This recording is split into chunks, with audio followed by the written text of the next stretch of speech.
ciidanka bilayska ee gobolka Sool ayaa diyaar garow ballaaran ka sameeyay maalmaha ciidda sidii ay dhanka nabadgelyada ay gacan bir loogu qaban lahaayeen taliyaha qaybta bilayska ee gobolka Sool gaashaanle dhexe Khaliif Maxamuud Cali oo maanta taliska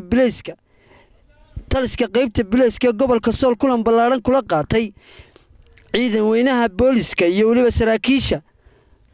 saldhigyada ee magaalada Laascaanood ayaa ku booriyay inay diyaar garoobaan hawlgallo ay nabadgelyada kaga hortagayaan wixii nabadgelyada waxyeeleynaya ay kaga hortagayaan taliyaha oo la hadlayay warbaahinta ayaa uga mahad celiyay shacbi weynaha ku dhaqan guud ahaanba gobolka Sool gaar ahaan magaalada Laascaanood sidii ay ula shaqeeyaan ciidanka bilayska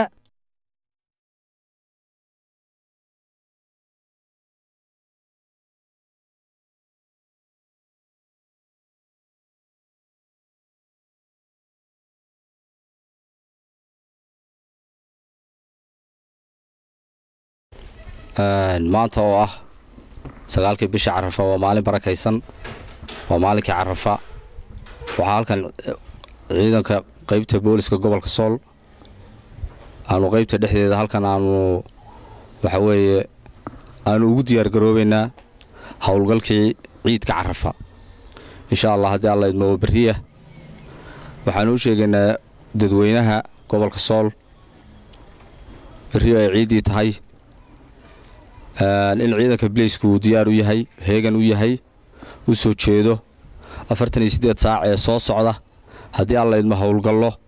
amniga wax laga qabanayo iyo mid lagu sugayo goobaha iyo xarumaha dawladda iyo goobaha salaada lagu tukan doono ee ciidda ayaanu qaadi doonaa intaas aanu soo gudbinaynaa dadweynaha iyagana waxaanu ka codsanaynaa in ciidanka bilayska gobolka Sool ay si wanaagsan ula shaqeeyaan oo isaguna gacan siin doona waxa la leeyahay wixii ku yimaada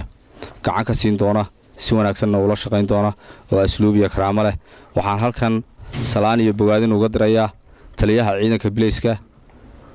General Abdullaahi Fadl Iimaan iyo saraakiisha iyo hogaamada kale iyo dhammaan ciidanka bilayska ee Jamhuuriyadda Soomaaliland runtii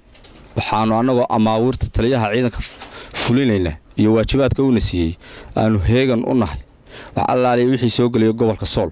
iyo wixii ka baxaya inaanu tallaabo ka qaadno dadka iyagana u shaqeyno inta ayaan miidiyaha u soo gudbinaynaa waxa weeye TV-ga qaranka iyo TV-ga bulsho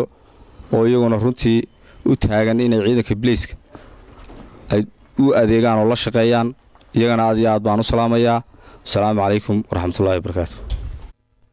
hawlgalladan ciidanka bilaysku ay ka fulinayaan magaalada Laascaanood ayaa noqon doona mid ay nabadgelyada ku adkeynayaan maalmaha ciidda barakaysan ee Ciidul Adha ee fooda inagu soo haya waa Barkad Cumar Axmed warbaahinta qaranka Jamhuuriyadda Soomaaliland Laascaanood